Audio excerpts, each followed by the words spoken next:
நான் வந்து ஒரு சில தீட்சையை பெற்றேன், ஆமா. நயன தீட்சையை பெற்றேன். ம். அவங்க எனக்கு வழங்கினாங்க, ஆமா. குறிப்பிட்ட தொகையும் பெற்றுக்கொண்டாங்க. ஆமா. நான் தீட்சை பெற்று அவங்க காட்டிய வழியில நான் வந்து பயணிக்கிறேன்னு சொல்லி பேசுறாங்க. ஆமா. தீட்சை பெற்றுக்கொள்வது நலம். ஆ. ஆனால் தீட்சையை நமக்கு வழங்குகின்ற ஆ. குருமார்கள், ம். குருக்கள், ம். அவர்கள் அந்த தீட்சையை வழங்க தகுதி உடையவரா என்பவர் தான் நம்ம இப்ப பாக்குறோம். சரி. அப்ப 7 வகையான தீட்சையை பேரை பார்த்தோம். அதை நம்ம விரிவா பார்ப்போம். சரி. இப்ப நயன தீட்சை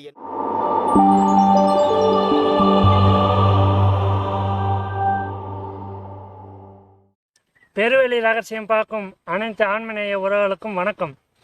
இன்னைக்கு நம்ம இந்த காணொலியில் தீட்சை எப்படி பெறது, தீட்சை பெறதற்கான வழிகள் என்ன இருக்கு, தீட்சையை யாரெல்லாம் கொடுக்குறாங்க, அதில் உள்ள ஒரு உண்மை தத்துவம் என்னன்றதை நம்ம கேட்டு தெரிஞ்சுக்க வந்திருக்கோம். சொல்லுங்க புகழேந்தி. வணக்கம். நமக்கு வந்து தீட்சையை வழங்குபவர் குரு அல்லது இறைவன். சரிங்களா? இந்த 2 பேரா தான் முடியும். ஆமா, அவங்க தான் நமக்கு தீட்சை வழங்குறவங்க. இப்போதும் நமக்கு சில குருமார்கள் தீட்சை வழங்கி கொண்டு இருக்கிறார்கள். இப்ப குருமார்கள்னா யாருன்னா வள்ளல் பெருமானார், திருவள்ளுவர், மாணிக்க வாசகர், திருமூலர் போன்ற பெரியோர்கள் குருமார்கள். சரிங்களா? அப்ப குரு என்பவர் யார், குரு என்ற வார்த்தையின் பொருள் என்ன அப்படின்னு பார்க்கணும். குரு என்ற வார்த்தையின் பொருள் என்னன்னா, அந்த குரு என்ற வார்த்தையை 3 எழுத்தாக நம் பெரியோர்கள் பிரிக்கிறார்கள். 3 எழுத்தா? சொல்லுங்க. கு பிளஸ் இர் பிளஸ் உ. கு என்ற வார்த்தையின் பொருள் சித்தியை கொடுப்பவன், சித்தியை கொடுக்கிறார். இர் என்ற வார்த்தையின் பொருள் நம் கருமாவை ஒரு கணத்தில் கரைப்பவன். சரிங்களா? ஊ என்ற வார்த்தையின் பொருள் நம்மை சிவத்தோடு ஐக்கியை படுத்துபவன். சரிங்களா? அந்த குரு என்ற வார்த்தைக்கான பொருள் இதுதான். நமக்கு அட்டமா சித்துகளையும் இன்னும் பல சித்துகளையும் நம் கருமாவை ஒரு கணத்தில் கரைப்பவரும் நம்மை சிவத்தோடு ஐக்கியப்படுத்துபவரும் தான் குரு. மேலும் அந்த குரு என்ற வார்த்தைக்கு இன்னொரு பொருளையும் நம் முன்னோர்கள் வழங்குகிறார்கள். இன்னொரு பொருள் சொல்லுங்க. ஆமா, அது வந்து கு என்பது மலம், ரு என்பவர் நீக்குபவர். அப்ப குரு என்பவர் நம்மளுடைய மலத்தை நீக்குபவர் என்று பொருள். சரியா? இவ்வளவு ஆற்றல் பெற்றதால் தான் குரு என்ற சாணத்திற்கு பல்வேறு வித பாடல்கள் சான்றாக இருந்து போற்றி புகழ்ந்து வியந்து பாடுகிறது. சரிங்களா? குரு பிரம்மா, குரு விஷ்ணு, குரு தேவ மகேஸ்வர, குருரேவ பரம்பிரம்ம தஸ்மை ஸ்ரீ குருவே நமவென்றும், மேலும் குருவின் அடிப்பணிந்து கூடுவர எல்லாருக்கு அருவமாய் நிற்கும் சிவம் என பாடுகிறது. சரிங்களா? இப்படிப்பட்டவரை தான் நாம் குருவாக ஏற்றுக்கொள்ள வேண்டும். இதனது தகுதிகள் பெறாதவரை நாம் குருவாக ஏற்றுக்கொண்டால், அதாவது நமக்கு நம்மளுடைய மலத்தை நீக்கக்கூடிய தகுதி இல்லாதவர்களையும், நமக்கு கர்மாவை நம்மிடமிருந்து எடுக்க முடியாதவர்களையும், மேலும் நமக்கு சித்திகளை கொடுக்க முடியாதவர்களையும் நாம் குருவாக ஏற்றுக்கொண்டால் நம் நிலைமை என்ன ஆகும் என்று திருமூலர் தன்னுடைய திருமந்திரத்தில் குறிப்பிடுகிறார். சொல்லுங்க. குருட்டினை நீங்கும் குருவினை கொள்ளார், குருட்டினை நீக்கா குருவினை கொள்வர், குருடும் குருடும் குருடாட்டம் ஆடி குருடும் குருடும் குழிவிழுமாறு என்று பாடுகிறார். சரியா? இவ்வாறு குரு தன் சீடனுக்கு மலத்தை நீக்கும் இந்த உபகாரத்தை, இந்த உதவியை தீஷை என்று சொல்லுவார்கள். இந்த தீஷையை தமிழில் தீக்கை என்று சொல்வார்கள். ஆமா, இந்த தீக்கை வந்து சமய தீக்கை, விசேட தீக்கை, நிர்வாண தீக்கை என்று 3 வகைப்படும். நிர்வாண தீக்கைனா நாம் ஏதேனும் தவறாக நினைச்சிக்க கூடாது.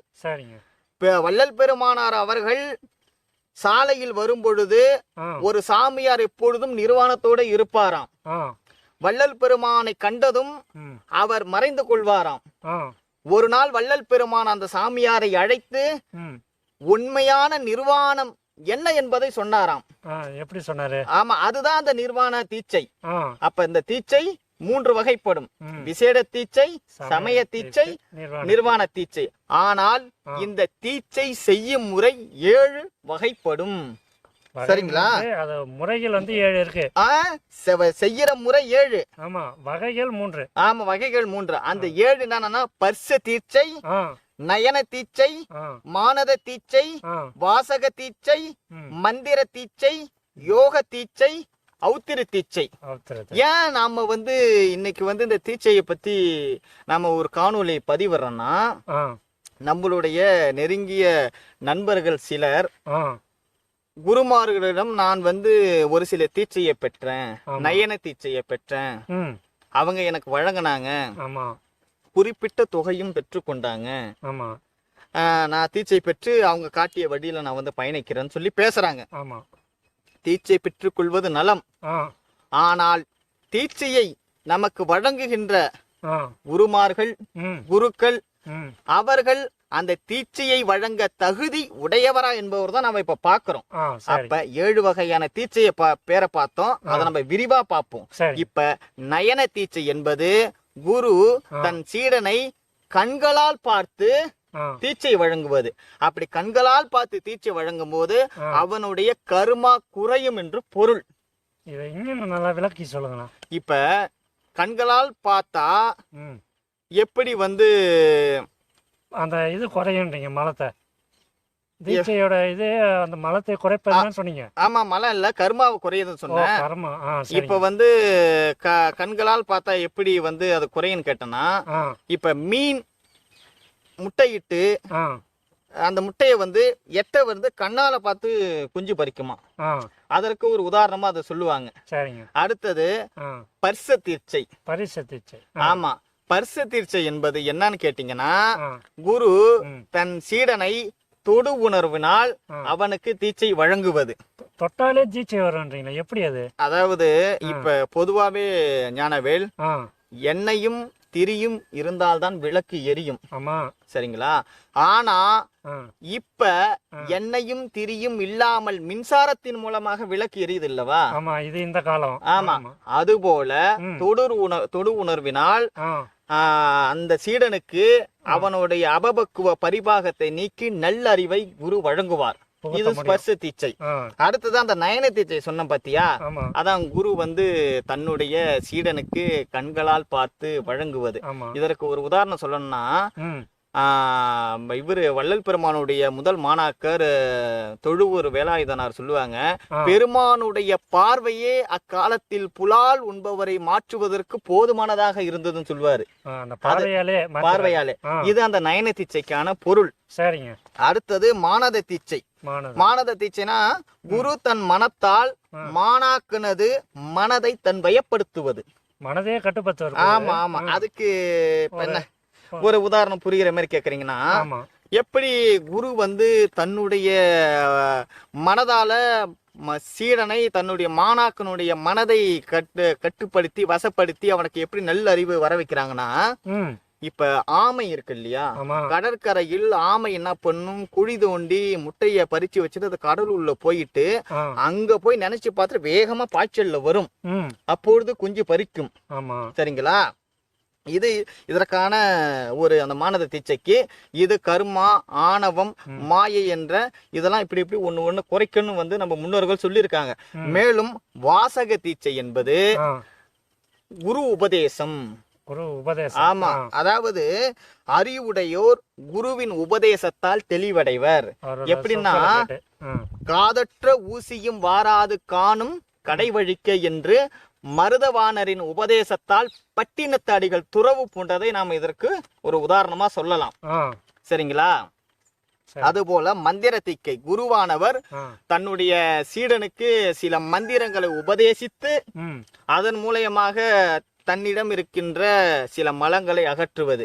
இப்ப வள்ளல் பெருமான் நமக்கு தந்த மகா மந்திரத்தையும் இதற்கு ஒரு உதாரணமா நம்ம சொல்லலாம். அடுத்தது யோக தீட்சை. யோக தீட்சை என்பது குரு மாணாக்கனை தன்னுடைய உயர்ந்த இடத்தில் செல்ல வைப்பதற்கான ஒரு வழியை உருவாக்கி காட்டுவது. எப்படி புரியல, கொஞ்சம் தெளிவா சொல்லணும். அதற்கு வந்து யோக தீட்சைனா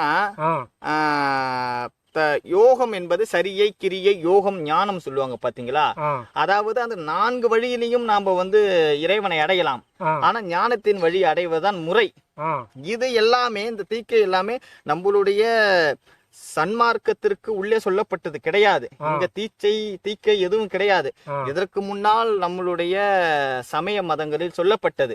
அதனுடைய ஆழத்தை தான் பாக்குறோம். அதுக்கு மேல வந்து இந்த மந்திர தீக்கைக்கு பிறகு யோக தீக்கை, அதுக்கு பிறகு வந்து அவுத்திர தீக்கைன்னு சொல்றாங்க. அந்த அவுத்திர தீக்கை என்பது என்னன்னா, ஹோம குண்டத்துல நிறைய போடுவாங்கல்ல நம்ம ஊர்ல. ஏதாவது ஹோம அக்குன்னு கோயில் கும்பாபிஷேகம் அப்படின்னு பண்ணும்போது மாயில, நெய், பச்சரிசி எல்லாம் போடுறாங்க இல்லையா? அது மூலியமா போட்டு தீயில போட்டு அது மூலயமா வந்து மாணாக்கனுக்கு நல்ல அறிவு வைக்கிறத குரு அப்படின்னு செய்வாங்கன்னு சொல்லி சொல்றாங்க. இது வந்து அந்த தீக்கைக்கான வழிமுறைகள். இந்த 7 வகையான வந்து தீக்கை வந்து குரு வந்து மாணாக்கனுக்கு செய்ய முடியும் அப்படின்னு சொல்றாங்க. சரி, இது வந்து அவங்க வந்து செய்யறாங்க. நாம வந்து இந்த இப்ப குருவனுடைய வார்த்தைக்கான பொருளை பார்த்தோம் இல்லையா? அது போல இந்த தீட்சை என்ற வார்த்தையினுடைய பொருள் என்னன்னு பார்க்கணும். அத நம்ம வள்ளல் பெருமான் இந்த தீட்சையை 2ஆக பிரிக்கிறார். தீ பிளஸ் ஷைன்னு பிரிக்கிறார். தீன்னா மலம், ஷைனா ஒழித்தல். மலம் என்பது ஆணவம், கண்மம், மாயை. இந்த ஆணவம், கண்மம், மாயை என்னும் மும்மலத்தை யார் ஒழித்து கொண்டாரோ அவர்களால தான் தீட்சை வழங்க முடியும்.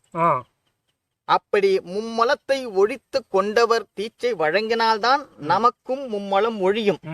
நாம ஒரு விஷயத்தை தெளிவா தெரிஞ்சுக்கணும். நமக்கு தீட்சை வழங்குபவர்கள் மும்மலத்தை ஒழித்து கொண்டவரான் என்பது ஆராய்வது நம்முடைய பொறுப்பு. அதை எப்படி நம்ம ஆராய முடியும்?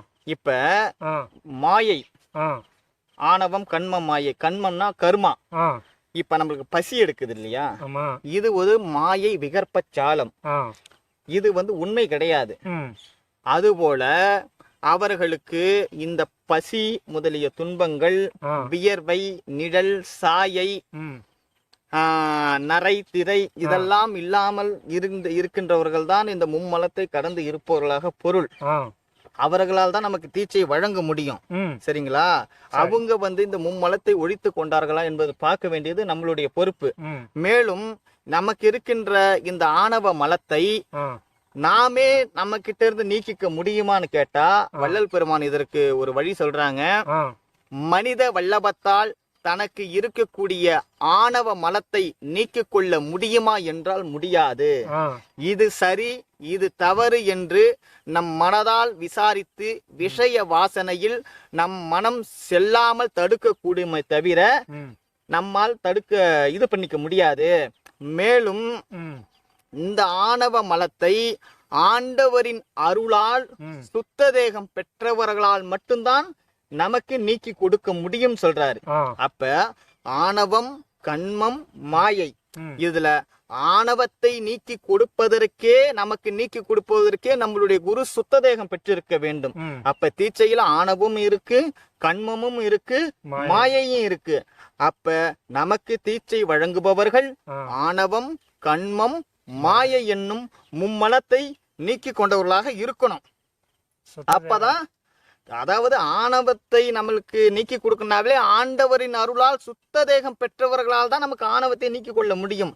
தீட்சை என்பது ஒரு மலத்தோடு நிற்கவில்லை, 3 மலத்தை குறிக்கிறது. ஆணவம், கண்மம், மாயை.